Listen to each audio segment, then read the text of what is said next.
Here we are, another 4 a.m. morning, getting horses delivered.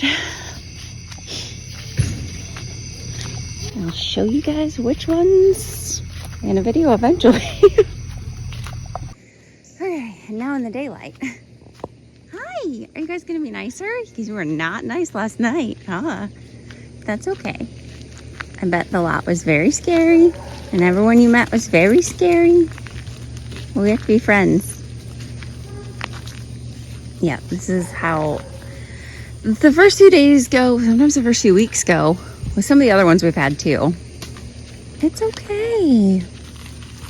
And little man, are you guys best friends? Oh yeah, you're gonna be a handful. First thing we're doing is separating the two of you for starters, as this little tag team is not helping. I'm gonna try not to. Oh yeah. I'm gonna try not to make this terribly graphic because it is pretty gross. If you've ever watched those like abscess, puncturing, oozing videos, that's kind of what we're dealing with. We have strangles. So, I mean, it was bound to happen bringing these horses in, honestly. I thought to myself a few times, like, I can't believe none of them have had it. There's the typical respiratory issues that you get from the kill pen, and then there's this. And as long as the horse is decently healthy, it's generally not a huge problem. But you can see like there's some swelling under her chin.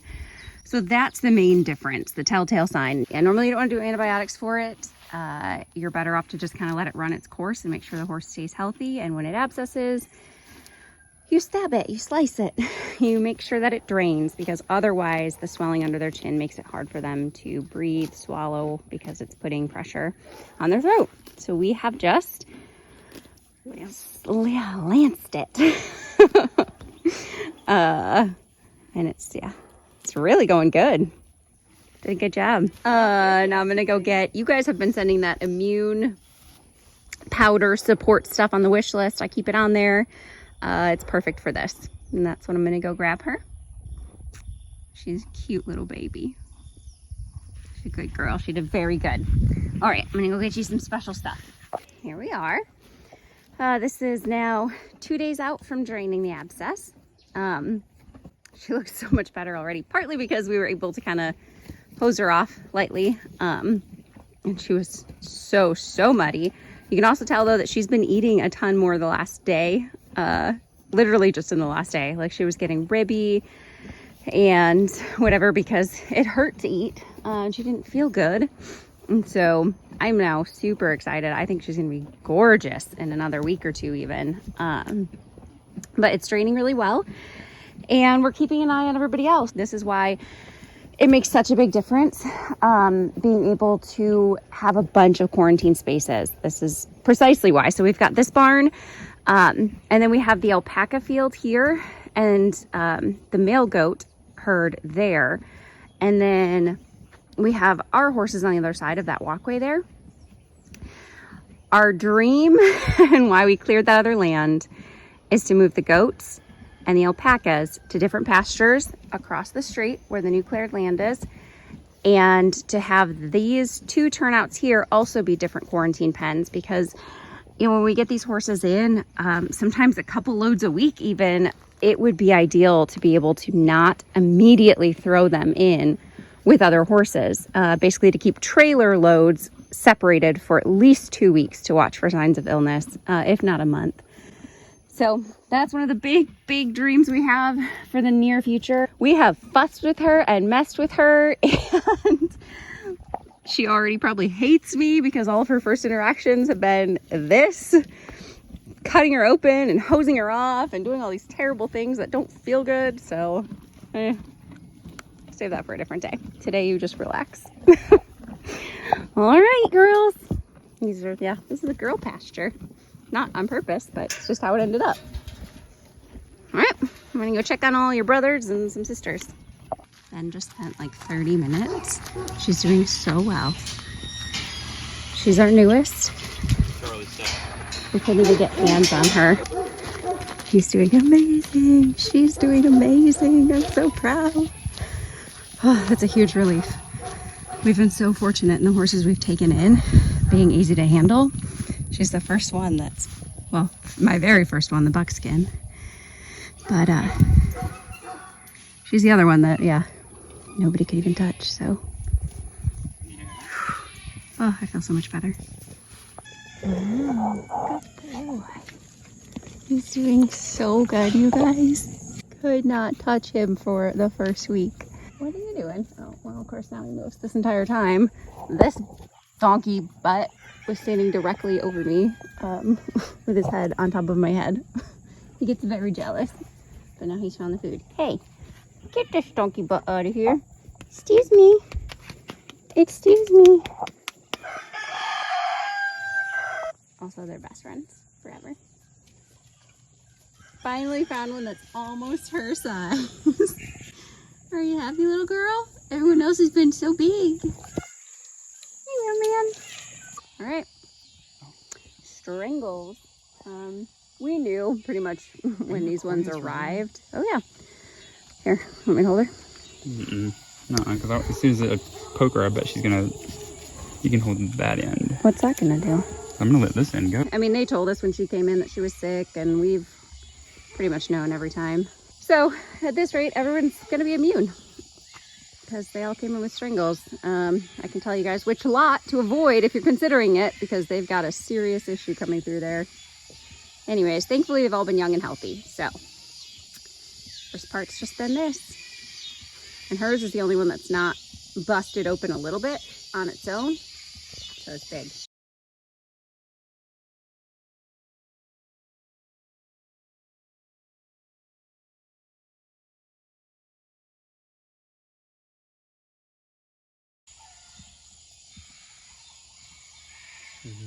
She let you squeeze? She probably will. I know. Hmm? Just let it go for a second. Oh my god, it's so yellow. Can you get it any bigger? At the same incision point? Just a little bit bigger. You're being shit. There we go. Such a good girl. Oh my gosh, she didn't even flinch. Don't throw up. It's fine. Good girl. Yeah, that feels. Oh, you got it on the lead rope or no?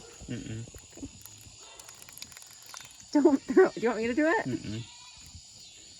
I'll definitely put a warning. Oh my god. This obviously doesn't faze me, but that is gonna feel so much better, my love. You were such a good girl. Yeah. Oh, we love you. Oh. That's just deflated. Yep. There we go. So it, yeah, gets into their lymph nodes, typically under the throat at abscesses. Gets real big. Sometimes it'll burst on its own. Sometimes it won't burst enough, which is when we've had to come in. And sometimes it doesn't burst at all. This one just got that big and filled yesterday. I've been coming out and checking them every day, knowing it was going to happen. And yeah, one day it just full. Good girl. So we flush it a little bit and make sure it stays clean, but otherwise you don't give any antibiotics when it strangles. You just make sure it drains and that they keep their appetite up and everything.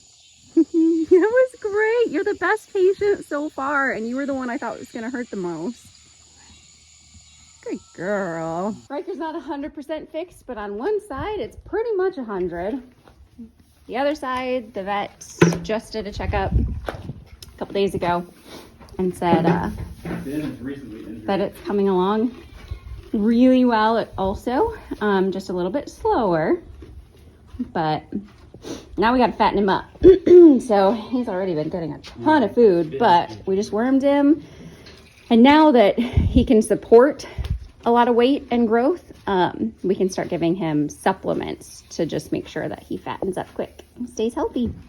It's gonna be a beautiful boy. He's all bends. Bless you. And we're finally over the bandages, which is the most amazing thing in the world.